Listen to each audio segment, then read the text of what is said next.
Assalamualaikum semuanya. Semoga kalian semua dalam keadaan sehat dan dilancarkan rezekinya. Amin ya robbal alamin. Di sebuah warung kopi, teman-teman Abu Nawas sedang membicarakan dirinya.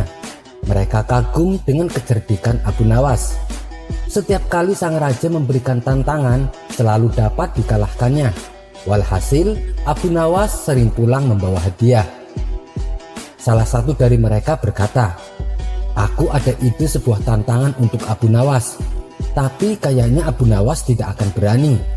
Kalaupun dia menerima tantangan ini, yang pasti dia akan kalah dan bisa-bisa dihukum pancung oleh sang raja." "Tantangan apakah itu?" tanya mereka penasaran.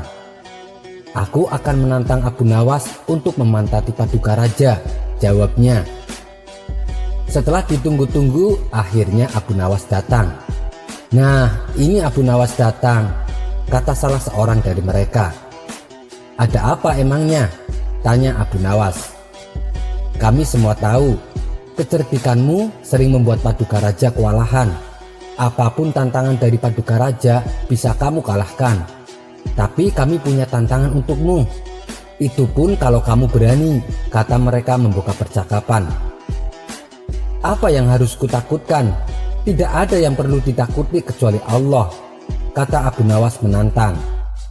Mereka kembali berkata, "Selama ini belum pernah ada seorang pun yang berani memantati Paduka Raja.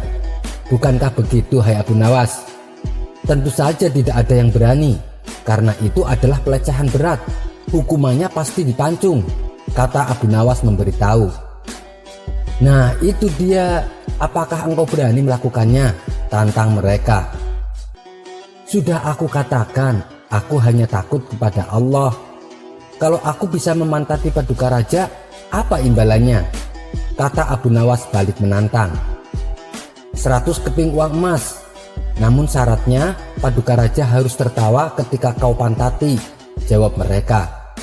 "Baiklah, aku terima tantangan itu," kata Abu Nawas. "Kapan kamu akan melakukannya?" "Sebagai bukti kami juga harus menyaksikan kamu memantati Paduka Raja," balas mereka. "Minggu depan Paduka Raja akan mengadakan jamuan kenegaraan.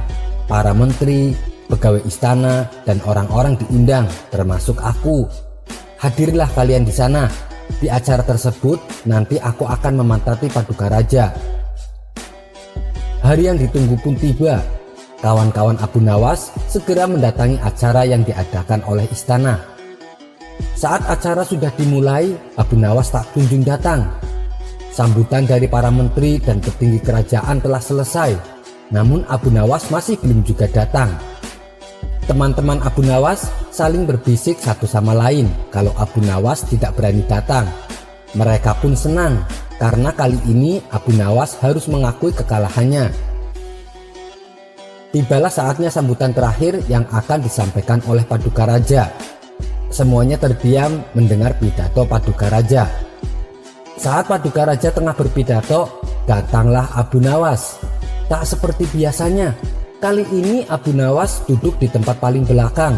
Ia duduk di atas tanah di halaman istana. Kehadiran Abu Nawas membuat kawan-kawannya kaget. Sedangkan Paduka Raja heran dengan kelakuan Abu Nawas. Ia pun memanggil Abu Nawas. "Hai Abu Nawas, majulah dan duduklah di atas karpet. Nanti pakaianmu kotor karena duduk di atas tanah." "Ampun Paduka yang mulia, sebenarnya hamba ini sudah duduk di atas karpet," jawab Abu Nawas. Paduka Raja bingung mendengar pengakuan Abu Nawas, karena yang ia lihat Abu Nawas duduk di atas tanah. "Karpet yang mana yang engkau maksudkan, wahai Abu Nawas?" tanya Paduka Raja masih bingung. "Karpet hamba sendiri, Paduka yang mulia. Sekarang hamba selalu membawa karpet kemanapun hamba pergi," jawab Abu Nawas. "Tetapi sejak tadi aku tidak melihat karpet yang engkau bawa," kata Paduka Raja bertambah bingung. "Baiklah Paduka yang mulia, kalau memang Paduka Raja ingin tahu, maka dengan senang hati hamba akan menunjukkannya, kata Abu Nawas sambil beringsut-ingsut maju ke depan. Setelah cukup dekat dengan paduka raja, Abu Nawas berdiri, kemudian menungging, menunjukkan potongan karpet yang ditempelkan di bagian pantatnya. Posisi Abu Nawas ini seolah-olah memantati baginda raja. Melihat ada sepotong karpet menempel di pantat Abu Nawas, paduka raja tak bisa membendung tawa, sehingga beliau terpingkal-pingkal diikuti oleh para petinggi istana. Sementara kawan-kawan Abu Nawas mengakui kekalahannya.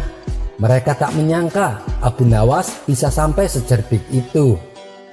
Sampai bertemu lagi di kisah selanjutnya. Wassalamualaikum warahmatullahi wabarakatuh.